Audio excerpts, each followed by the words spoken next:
President Trump has warned that he could restart strikes on Iran if the country misbehaves. This comes as a fragile ceasefire remains in place and talks are stalled. Trump says he's waiting for the exact wording to review the latest proposal from Iran.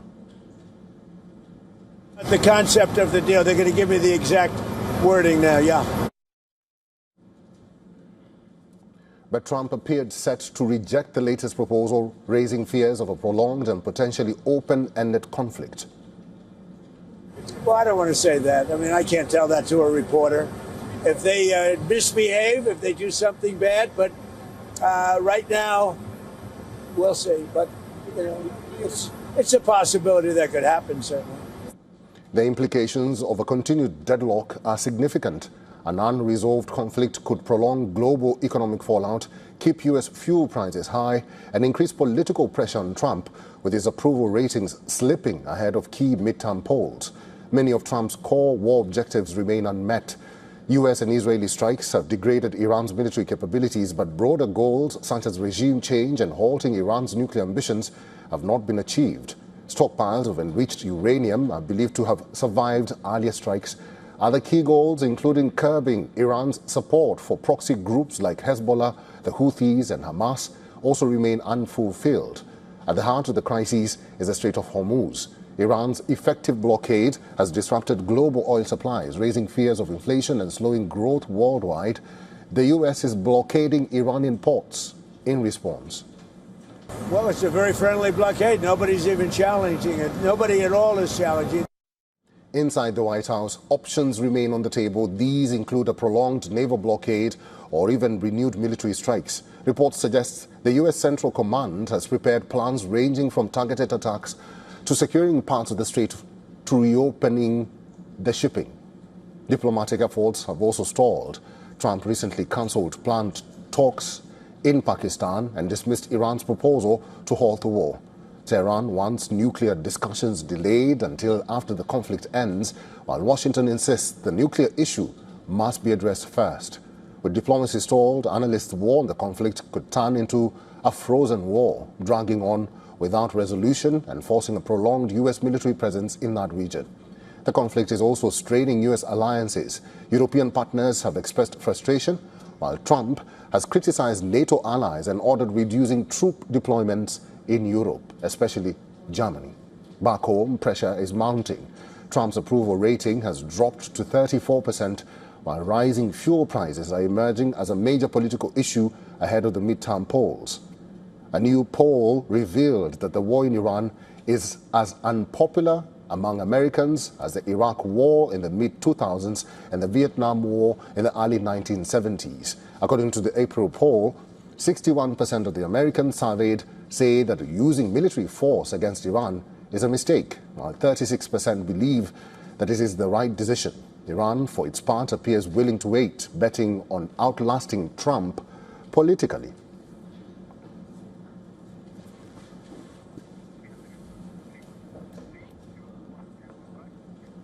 Joining us live from Wicklow, Ireland, is Professor Scott Lucas. He's a professor of international politics, Clinton Institute, University College Dublin. Professor Lucas, thanks for your time and good to see you this week again.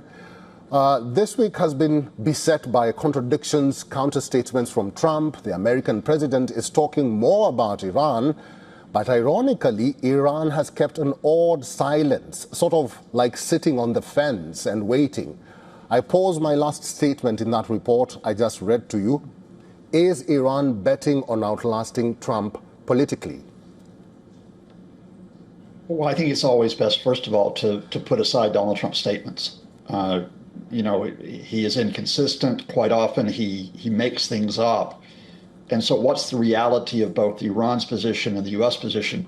Iran's not exactly sitting on the fence. Iran has now put forward a revised 14-point proposal via Pakistan to the Trump administration. And they've now let it be known that they are proposing two-stage negotiations. Significantly, in the first stage, the nuclear program is not discussed. Instead, Iran is saying, look, we will agree to a new arrangement over the Strait of Hormuz, one which will probably include the Iranians to oversee that waterway, in return for a lasting ceasefire. Only then, when you get the lasting ceasefire, the Iranians say, okay, we're going to be in stage 2, when we no longer have a U.S. blockade. We will then talk about our nuclear program, and Iran has said we will limit our enrichment, uranium enrichment, but we will not get rid of our civilian nuclear program altogether. They also are putting, I think, very challenging demands to the Americans. For example, lifting of sanctions on Iran, and also a U.S. withdrawal from bases which are near Iranian territory, in other words, in parts of the Middle East. Now, I certainly don't think the Trump administration will accept all of those demands. The question here is, will they accept that two-stage process that the Iranians are putting forward, where the Iranians have this leverage over the Strait of Hormuz? Professor Lucas, the world remains pensive and very worried at this stage. This is a trick question. Who, in your opinion, holds the cards right now? And what actions do you predict will happen now that the Congress has entered the fray?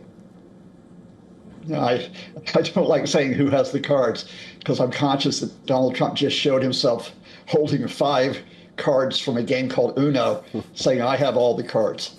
That's not true. Iran has leverage because of the control of the Strait of Hormuz. The U.S. is trying to get leverage with its blockade on Iranian ports. But I think the reality here is, and I think you put it this way in your report, the Trump administration really only has 2 choices here.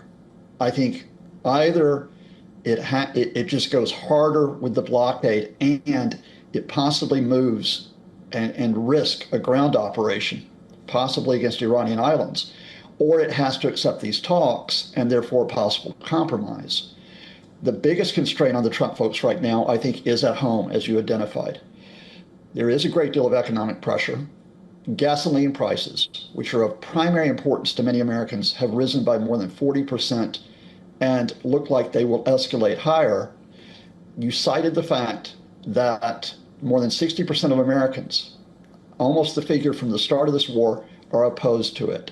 The closer we get to the summer, where Americans like to have gasoline for their travel, and the closer we get to those midterm elections in November, I think the pressure is going to be on the Trump administration to try to save face, trying to declare some type of victory, but actually having to go into negotiations with Tehran. Professor, very quickly, I will reiterate my question again. Congress has entered the fray. What do you think will happen in the next 60 days? Because that's the timeline that they've given President Trump. It depends on how many Republicans dare to challenge him. We did get noise last week because of this thing called the War Powers Resolution that Trump is supposed to observe after 60 days, that there were at least 3 Republicans who said, look, they would like to enforce that they have to have a say in whether the war continues. However, unless 2 or 3 other Republicans join them, you still have a majority which are protecting the president. I think at this point, Trump is still protected from being forced to accept Congress having a say in this. However, come back to me, I would say in 2 weeks. And if there is no movement, if oil and gas prices continue to rise, and if Iran still has control of the Strait of Hormuz, you might reach a tipping point where Republicans finally say to Trump, look, you can't just have this your own way because it's not going very well. Professor Lucas, it's good to see you. Let's give ourselves 2 weeks, as you said, and then we'll get back to this discussion and see how the situation unfolds. Thank you. Thank you.